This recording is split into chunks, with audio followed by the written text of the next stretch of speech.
And when you're back, starting next year, many of the City League schools will branch out to form the new Three Rivers Athletic Conference, or track, if you will. TPS financial problems and other variables figured into the decision to form the new league. A new league needs a new commissioner, and the track has found one. His name is Ken Myers, and he's in the house as we go one-on-one. First of all, Ken, thanks for coming in. I really appreciate it tonight. Let's talk a little bit about the new track, the Three Rivers Athletic Conference. How did you get to become commissioner, and fill everybody in on what you're doing now? Well, the Three Rivers Athletic Conference obviously is the newest conference in Northwest Ohio. You know, we have 10 schools, 10 excellent schools that have come together to form the track. I guess it's okay to call it the track. Sure. You guys are going to call it the track anyway, so we might as well call it the track. And those 10 schools decided this spring, with circumstances that had happened in the area, that they needed to come together to promote their mission and goals of those institutions, and athletically it became the track. I have been currently serving as the Associate Commissioner in the Northern Ohio League, and this was just an opportunity for me to, when I talked with the people with the track about coming on board, this was just a great opportunity for me to come and work with just 10 excellent institutions, and we're ready to go. We're very, very busy right now. Obviously, we're very excited. We think we're going to bring just a great product to the people. We think we're going to bring great experiences to our student athletes. But we've got an awful lot of work to do to be playing ball by next fall. And right now you're meeting with athletic directors and going through schedules? We have been meeting with athletic directors. We have put together draft schedules for all of our sports for the 2011 and hopefully 2011 and 2012 seasons. But we're trying to anticipate even farther out, because for us to be fair to officials and to schools so that they can book their non-conference games, we need to be looking 2, 3, 4 years down the road at what our schedule is going to look like. So we're working very diligently on trying to get those things put together. What are some of the obstacles that you're facing? There aren't really obstacles other than time and just the amount of doing it. Everybody has been very, very cooperative. The athletic directors have been super to meet with so far, and they understand what's all involved in getting this thing put together. We will have a few obstacles as we book some officials for next year, because a lot of officials have some commitments for next year, but some of those are currently opening, some of those are not, and we're working through that right now. So that's a small obstacle, but short of that, I just think everybody's so excited about this thing moving forward that we don't notice obstacles. The old City League obviously breaking apart. Many of the new members of Absolutely. The new track conference are from the old City League. They had the St. Francis, St. John's rivalry on the women's side, St. Ursula, Notre Dame. Will you try to keep some of those same old school rivalries together in the new conference? We're in discussions about that right now on what constitutes the rivalry in the new conference. And actually, at the athletic directors meeting on Tuesday, some of the discussion was, what really will be the new rivalries? Because there's going to be several opportunities to present themselves to be. We're going to have 10 schools, and 8 on the girls' side and 8 on the boys' side, that will match up very, very well in a lot of sports. So we think there'll probably be some new rivalries developed. Will you try to keep the old ones, though? Oh, yeah, absolutely. Yeah, those obviously, you're not going to, the St. Francis Central Catholic rivalry, the St. John St. Francis, those are always going to be rivalry games, whether you play at week 3 or whether you play at week 10, in football, and St. Ursula and Notre Dame, those are some classic battles that, they'll continue to be just great things that we as a conference can build off of also. Some of the tough challenges that you face with the conference, obviously you've got Findlay, you've got Fremont, and you've got Lima Senior, yes. That's going to be tough traveling from Toledo in the wintertime, middle of the winter, and there's a wrestling match, and it's snowing cats and dogs, or raining cats and dogs, or icing cat, whatever it can do and does do in Northwest Ohio to get from here to Lima and back safely. What do you say about that? Well, obviously, safety will always be our #1 concern. If that game needs to be postponed, it'll be postponed, and we'll reschedule it. The nice part about that trek between Toledo and any of our schools here and Lima is it's all down 75. So, we're talking interstate highways everywhere that we have to go in any substantial distance, and we all know that, when it comes to ODOT getting people ready to move, those are always the first roads that are taken care of. But, no, safety will always be our #1 concern, and if we have to back it up a day, we'll back it up a day. Or if we have to back it up a couple of days, it will work.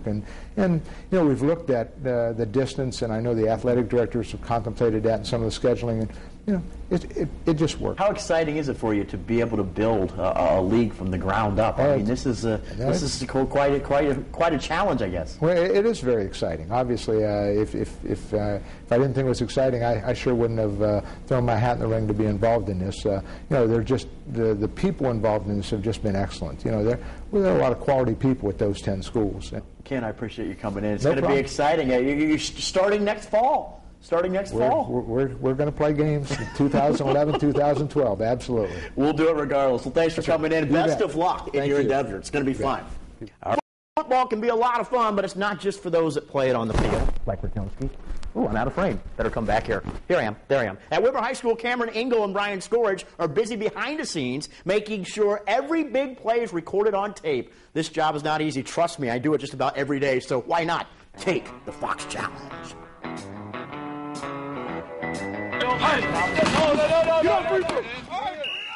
As the Whitmer football team prepares for Rogers, from ground level, everything seems normal. -2 right here. But high above the practice field, somebody is watching.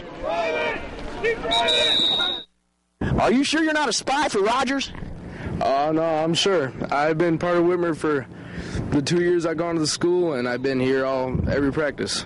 They are affectionately known as the camera crew. Cameron Engel and Brian Scorridge love it up here.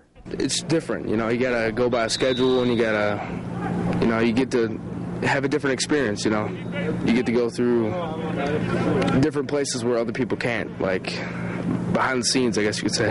What I like about it is that, I'm helping out these kids, videotaping it, and they're happy about it, and so are all the coaches. Oh, let go. Dave Heigel's the director of football operations. All right, good. Wait for the whistle. We don't want to waste tape. We don't want to waste battery. And up here we don't have any outlets, so we want to try to conserve our batteries. So we only want to tape the actual football plays going on. We don't need all the stuff in between the plays. It sounds easy enough. Still. So there's a building right there, and sometimes it gets in the way. And wires, too. Hey, Joe, do you think you can join the Whitmer camera crew? Then take the Fox Challenge. Do I have to get up on the roof?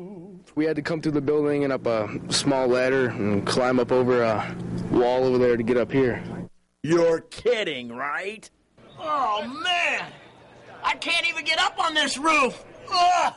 This is going to be a great challenge. Just getting in position is awfully difficult. Now it's time to film. Ooh, looking pretty good. Are you sure you're looking at football practice in there, man? Yeah, that's what we're filming. Aha! I must say, that's a pretty good video. As for the football, they're doing awesome. They always do. They certainly do. Don't hit stop on the recorder yet. There's more to come. It's football season. Strap on the pads. Rychnovsky's playing quarterback. That's coming up next. Hit you right in the chest, didn't I? I did.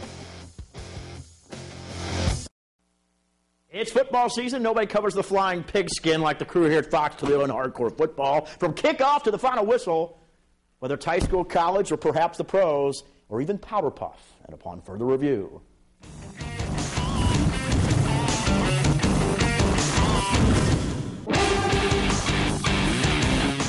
The week started out at Rogers High School, where the Lady Rams were preparing for a Powder Puff showdown. Each year, teams get together and compete in a flag football game played right before homecoming. For the sophomores, it's the first day of practice. It's very awesome watching them make some plays that they never thought they could. For example, run the deep route and them catching the ball and it be, bam, bam, right on the play. They just love it.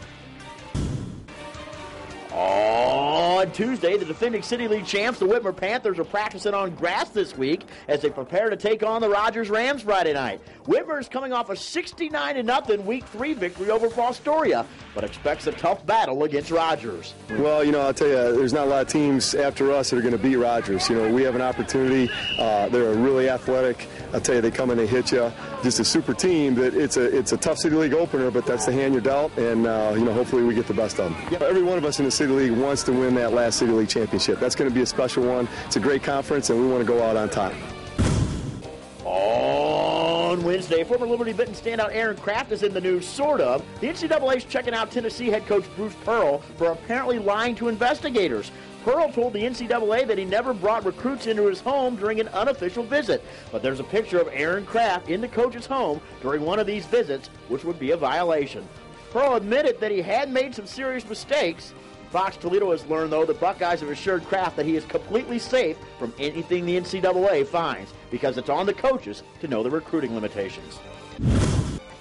On Thursday, only one night before the St. John's and St. Francis rivalry game, but fans, friends, and coaches alike are laughing it up and having a good time. It's a good old-fashioned smoker. It's a heated rivalry, but both sides have a little fun before the game.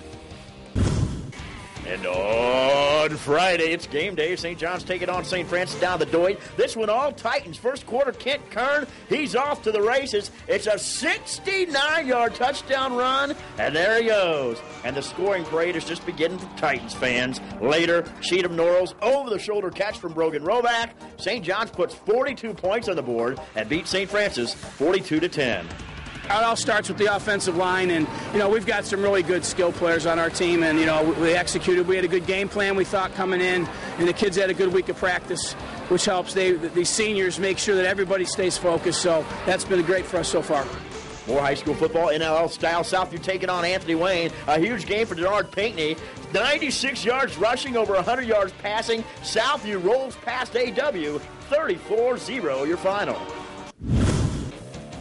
On Saturday, a home opener for BGSU. Defense down to the Doit. How about the Falcons looking for the first win of the year all over Marshall? Kamar Jordan, this guy was leading the nation in receiving, hooking up with Matt Shills. Jordan, 11 catches, 64 yards, and a touchdown. Running game looked good as well. That's Jordan Hopgood out of the Wildcat formation. Falcons win at 44-28.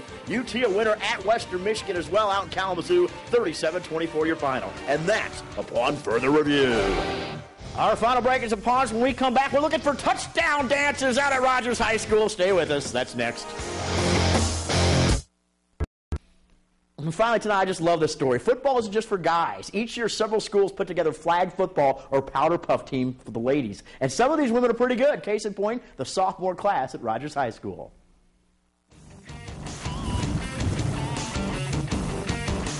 I'm just going to point at our patterns. You tell me what they are, right? At Rogers High School, class is in session. Look, yeah, you're going around turning. Okay. Welcome to Football 101, powder puff style. This one. Slant, yep. Harold Howell is the head coach. The girls like to come watch the boys play. They see obviously how much fun they're having, and they get to come out here one game, put it on the table, and show the boys that they can play the game as well. And they're playing quite well. How'd you get into this? They just said it over announcements. I thought, I can play, so I just signed up. What do you like about football, Natalie? Everything. It's just fun. I like playing. It's fun. Today, the fun begins on offense. You seen that? That was deep high. We actually have a lot of plays, trips, twins, halfback tosses. We do it all. But memorizing them can sometimes be difficult. But what are the names again? Hooks, streaks, slants, all that. Halfback tosses? Yeah. And when they score, do you have a touchdown dance? Show me your touchdown dance. Yep, it's the Heisman. Let me see it.